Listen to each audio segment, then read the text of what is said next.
Hey guys, this video is going to go over solving trig equations by hand. So we're going to be doing a lot of this by hand, and actually because we're doing it by hand without a calculator, we're going to take a trip back to the unit circle. You really do have to know the unit circle to be able to do these.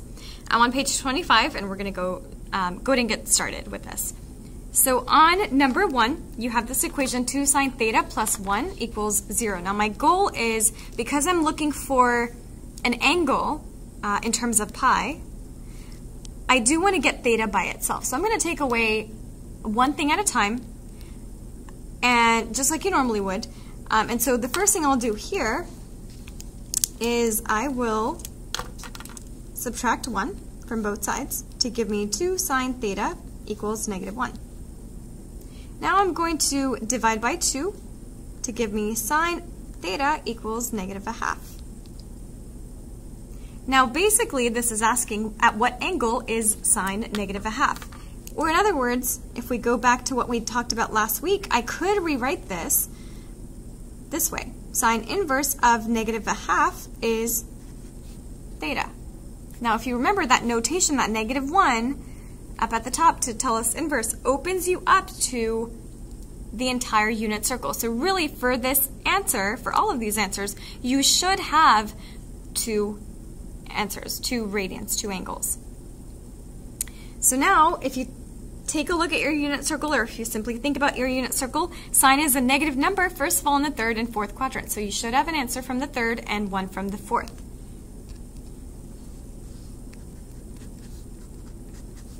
So my answer from the third quadrant, where sine is negative a half, is at 7 pi over 6.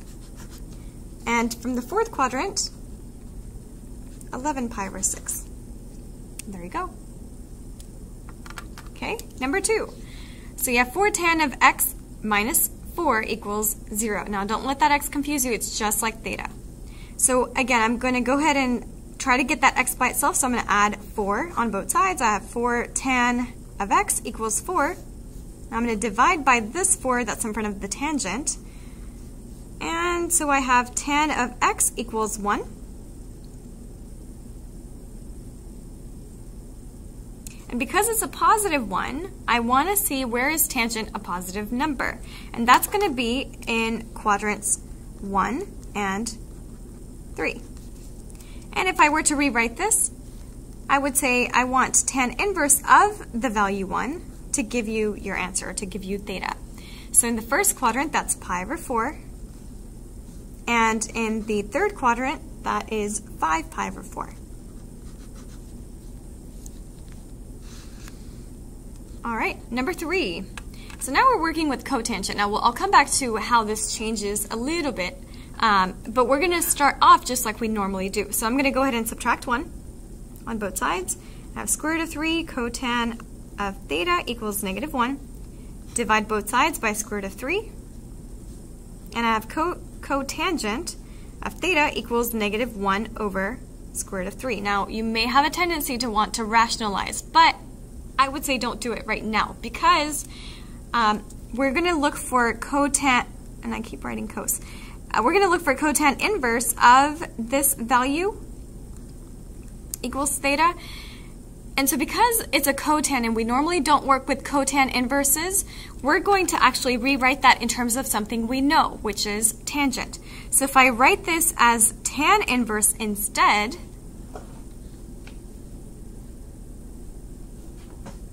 I need to take the reciprocal of the actual value because I've taken the reciprocal of the term.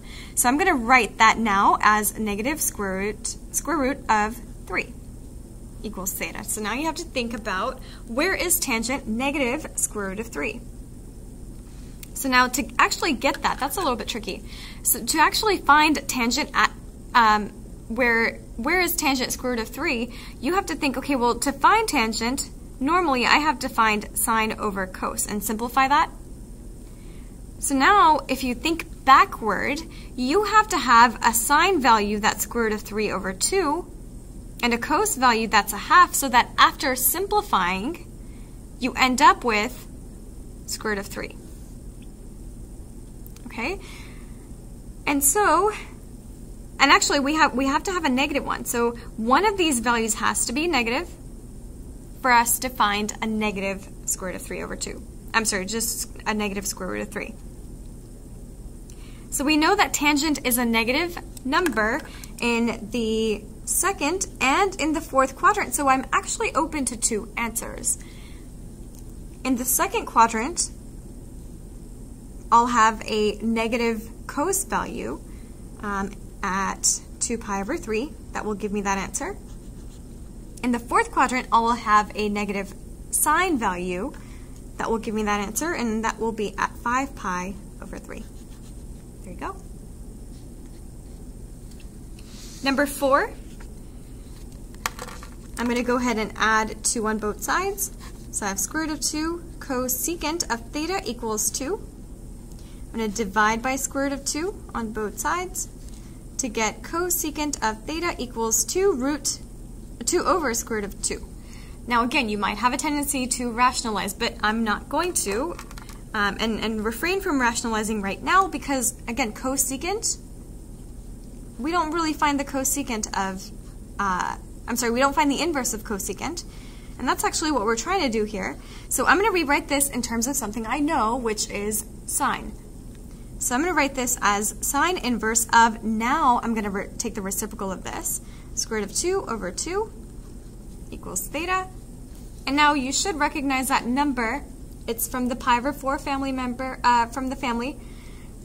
And it is a positive number, so I should have an answer from the first quadrant because that's where sine is positive. Also, sine is positive in the second quadrant. So I should have an answer, let's see, pi over 4 from the first quadrant and 3 pi over 4 from the second. Number 5. So now you have a tangent on this left side and you have a tangent on the right side to worry about. So we're just going to combine like terms. So I'm going to subtract this tangent over, and now I have negative square root of 3 equals tangent of theta. So now it looks a lot cleaner. And let me just flip that so we don't get too confused. Okay, I want tan inverse of square root of 3, or negative square root of 3, equals theta.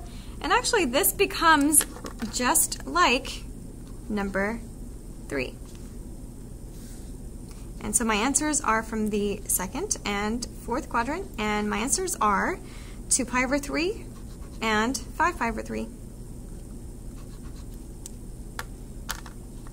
Number 6. Now you have secant squared, so we're getting a little bit more complicated at one step at a time. So to get secant squared by itself, I'm going to have to go ahead and add the 2 over. So I have secant squared of theta equals 2. Now I do need to actually take the square root of both sides. So I have secant of theta. Now hopefully you remember that whenever you introduce a square root to a problem that did not originally have it, I need to technically put in a plus or minus square root of 2, just like that. So now I'm working with 2 separate solutions. I'm going to have secant of theta equals positive square root of 2, and secant of theta equals negative square root of 2. Okay, so I'm going to have 2 solutions that way. And yes, each answer here and here will have 2 of its own. So I'm going to end up with 4 possible answers, 4 total answers. So let's do this positive square root of 2 first. Because again, we're not going to find secant inverse, we're going to actually have to rewrite this. So instead of finding secant inverse of square root of 2, we're going to write it in terms of something we know, which is cos. And if I take the reciprocal of that, it becomes 1 over square root of 2. Now that I'm going to rationalize now because now it's in terms of cos. And this doesn't make sense to me right now because if it's in terms of cos, that means it's straight from the unit circle and I don't really recognize that number. So let me try rationalizing and see if I recognize it then. So if I rationalize this, it should be square root of 2 over 2. Well, now I see it because that I know is a pi over 4 family. It's from a pi over 4 family member. It's a positive number. I know cos is positive in the first and in the fourth quadrant. So I should have an answer of pi over 4 and 7 pi over 4. So that's on this side. Now on the right side where I have a negative value, I'm going to do the same thing, except now we're working with a negative value. So I'm going to find cos inverse of, if I just kind of fast forward for you a little bit, negative square root of 2 over 2. So now cos is a negative value in quadrants 2 and 3. And again, that's from the pi over 4 family member, so that's going to be 3 pi over 4. And from the third quadrant, 5 pi over 4. And those are your solutions. Now numbers 7 and 8 are rather interesting. Number 8 for sure is very interesting. Number 7 though is not so bad. Notice that you only have 2 terms here on the left side. The right side is just a 0. On the left side though, you do have a common you do have a common factor. So I'm going to actually pull that out. I'm going to factor it out. I'm going to factor out sine, and what's remaining is 2 sine theta plus 1 after I factor out the GCF. Okay, so now I actually have 2 equations to work with again. Now I have sine of theta equals 0, and I have 2 sine theta plus 1 equals 0. So let's do this one first. I'm looking for, sine inverse of 0 is my angle. So in other words, at which angle is sine 0? So sine is 0 at 0 and at pi. And those are the only 2 answers. On the right side, I do have to simplify it a little bit. So I'm going to subtract 1 on both sides. I have 2 sine theta equals negative 1. I'm going to divide by 2. Sine theta equals negative 1/2. Sine is a negative value in quadrants 3 and 4.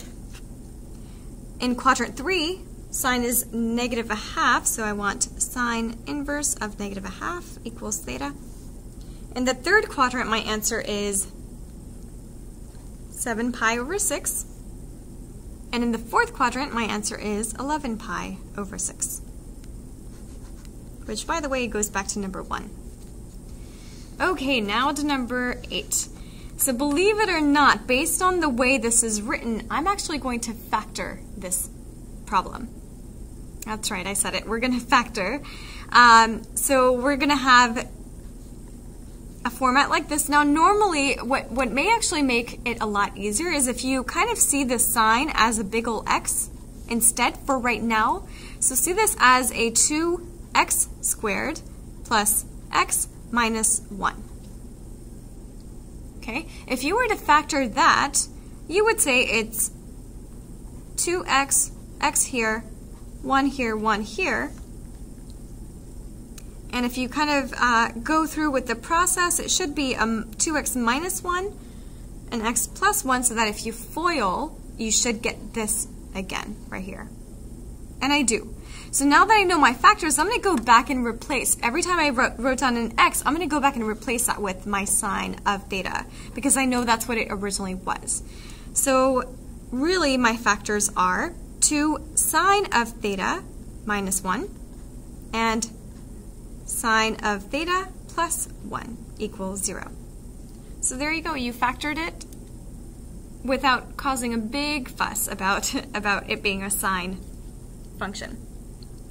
So again, we do have two problems to solve, 2 equations. So I have this first one, 2 sine theta minus 1 equals 0, and then my second one will be sine theta plus 1 equals 0. So this one right here, I'm going to add 1 on both sides. I have 2 sine theta equals 1, divide by 2. Sine of theta equals positive 1/2, so really I'm looking for sine inverse of positive 1/2. Sine is positive in the first and second quadrants. So my answers will be pi over 6 and 5 pi over 6 for this section, or for this side. The second equation that I found, I do need to subtract 1 first. Sine theta equals -1. So really I'm looking for a sine inverse of -1 equals theta.